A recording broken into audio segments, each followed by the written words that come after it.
નમસ્કાર મિત્રો, હવે તમારે રેશન લેવા માટે લાંબી લાઇનમાં કે ધક્કા ખાવાની કોઈ જ જરૂર નથી, કારણ કે તમે તમારા મોબાઈલ દ્વારા QR કોડ જનરેટ કરી અને તમારું રેશન મેળવી શકો છો. તો આજે આપણે આ વિડીયોમાં જોવાના છીએ કે QR કોડ કઈ રીતે જનરેટ કરવો અને આ રેશન કઈ રીતે મેળવવું. તો તે માટે આ વિડીયો પૂરેપૂરો જોવા વિનંતી. અને જો તમે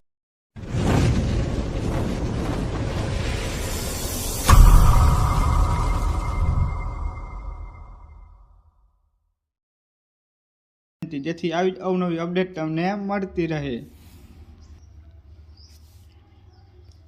તો આપણે જાણીએ તો ગુજરાતમાં રેશન કાર્ડ ધારકો માટે રાહતના સમાચાર છે. હવે સસ્તા અનાજની દુકાન માટે કલાકો સુધી લાઇનમાં ઊભા રહેવાની કે સર્વર ડાઉન હોવાના કારણે ધક્કા ખાવાની સમસ્યાનો અંત આવશે. રાજ્ય સરકાર દ્વારા અનાજ વિતરણ વ્યવસ્થાને આધુનિકનો ઉપયોગ કરી અને એક નવી પહેલ શરૂ કરવામાં આવી છે, જે અંતર્ગત હવે લાભાર્થીઓ માત્ર QR કોડ સ્કેન કરી અને પોતાનું અનાજ મેળવી શકે છે. એટલે કે આપણે પહેલાં રેશન લેવા જતા હતા, પરંતુ આપણો અંગૂઠો ન આવતો હતો અથવા તો આપણું સર્વર ડાઉન હતું, જેથી આપણને રેશન નહોતું મળતું.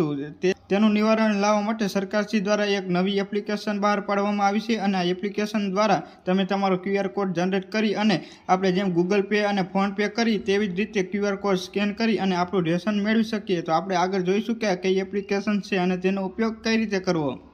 તો આ એપ્લિકેશનનું નામ છે માય રેશન. તમે અહીં સર્ચમાં જઈ અને માય રેશન લખશો એટલે તમને આવી એક એપ્લિકેશન જોવા મળી જશે. આ એપ્લિકેશનને તમારે ઇન્સ્ટોલ કરી લેવાની છે. ઇન્સ્ટોલ કર્યા બાદ તમારે અહીં જે ઓપનનું ઓપ્શન દર્શાવેલું છે તેના ઉપર ક્લિક કરી અને આ એપ્લિકેશન તમારે ખોલી લેવાની છે. જેવી જ આ એપ્લિકેશન તમે ખોલશો એટલે તમારા મોબાઈલમાં અહીં મોબાઈલ નંબર નાખી અને લોગિન કરવાનું ઓપ્શન આવી જશે. પરંતુ જો તમે આમાં પહેલેથી આઈડી બનાવી હોય તો ડાયરેક્ટ મોબાઈલ નંબર નાખી અને લોગિન કરી શકશો. પરંતુ જો તમે પહેલેથી આઈડી ન બનાવી હોય અને નવા જ વપરાશકારક હોય તો અહીં તમારે પહેલાં આઈડી બનાવવાની જરૂર પડશે. તો નવા વપરાશકારક ઉપર ક્લિક કરવાનું છે. જેવું નવા વપરાશકારક ઉપર ક્લિક કરશો એટલે સૌપ્રથમ તો તમારું નામ અહીં નાખવાનું ઓપ્શન આવી જશે. અહીં તમારો મોબાઈલ નંબર નાખવાનો ઓપ્શન આવી જશે. આ બંને વિગત નાખી અને અહીં મોબાઈલ નંબર ચકાસો તેના ઉપર ક્લિક કરી અને તમારા મોબાઈલમાં OTP મેળવી લેવાનો છે. OTP મેળવી અને તમારા મોબાઈલમાં તમારે અહીં OTP નાખી અને નોંધણી કરી લેવાની છે. ત્યારબાદ તમારે મોબાઈલ નંબર નાખી OTP નાખી અને નોંધણી કર્યા બાદ તમે જે પણ નંબર નોંધણી કરી હોય તે નંબર આ ખાનામાં નાખી દેવાનો છે અને અહીં જનરેટ OTP પર ક્લિક કરી અને OTP મેળવી લેવાનો છે.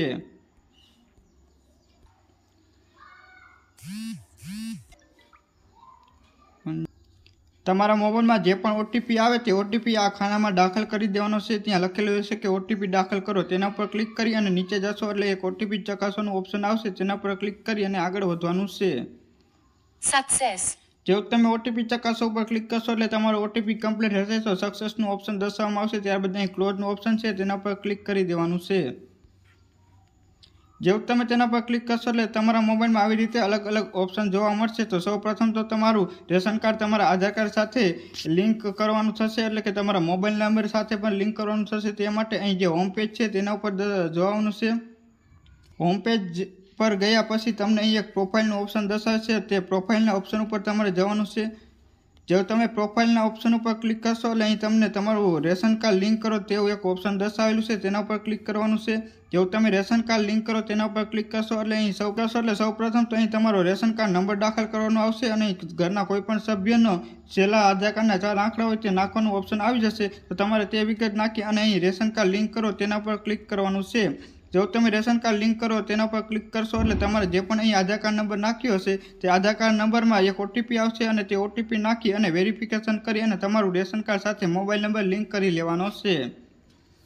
આ તમામ વિગતો ભર્યા બાદ તમારે પાછું અહીં હોમ પેજ ઉપર જતું રહેવાનું છે. હોમ પેજ ઉપર જશો એટલે તમારા મોબાઈલમાં આવી રીતે ઇન્ટરફેસ જોવા મળશે. ત્યાં આપણે આ એપ્લિકેશન દ્વારા અલગ અલગ સુવિધાઓ રેશન કાર્ડને લગતી આપણને જોવા મળશે. આપણે કેટલું મળવાપાત્ર જથ્થો છે, આપણી વ્યાજબી ભાવની દુકાન કઈ છે, અહીં મેળવેલ જથ્થાની વિગત, આપણે કેટલું જથ્થો મળ્યો છે અને આગલા મહિનામાં કેટલો જથ્થો મળશે તેની વિગત પણ આપણે અહીંથી મેળવી શકાય છે. ત્યારબાદ આપણે જે પણ જથ્થો મેળવ્યો તેની રસીદ અહીંથી ડાઉનલોડ કરી શકાય છે, એટલે કે કૂપન ડાઉનલોડ કરી શકાય છે. ત્યારબાદ અહીં રેશન કાર્ડને લગતી સેવાઓ પણ અહીં લઈ શકાય છે. ત્યારબાદ મોબાઈલ સેન્ડિંગ, એટલે કે આપણા રેશન કાર્ડમાં જો મોબાઈલ નંબર લિંક ન હોય તો મોબાઈલ સેન્ડિંગમાં જઈ અને આપણે મોબાઈલ નંબર પણ લિંક કરી શકીએ છીએ. તો આવી રીતે અલગ અલગ સુવિધાઓ જોવા મળે છે. તો આપણે અહીં જોઈ શકાય છે કે ન્યૂ અને આ એક QR કોડ પણ બતાવવામાં આવે છે. તો તમે આ QR કોડ ઉપર જઈ અને તમારો QR કોડ જનરેટ કરી અને રેશન પણ મેળવી શકો છો. અને આ સુવિધા અત્યારે અમદાવાદમાં ચાલુ થઈ છે, બીજા જિલ્લાઓમાં ટૂંક સમયમાં ચાલુ થશે. તો જો તમારા જિલ્લામાં અને તમારા મોબાઈલમાં આ રીતે QR કોડ ના આવતો હોય તો ટૂંક સમયમાં જ આવી જશે અને તમે આ QR કોડનો ઉપયોગ કરી અને તમે તમારું રેશન મેળવી શકો છો. તો હું આશા રાખું છું કે તમને અમારો વિડીયો ગમ્યો હશે અને જો તમને મારો વિડીયો ગમ્યો હોય તો મારી YouTube ચેનલને સબસ્ક્રાઈબ કરી લો જેથી આવી જ અવનવી અપડેટ તમને મળતી રહે. આભાર.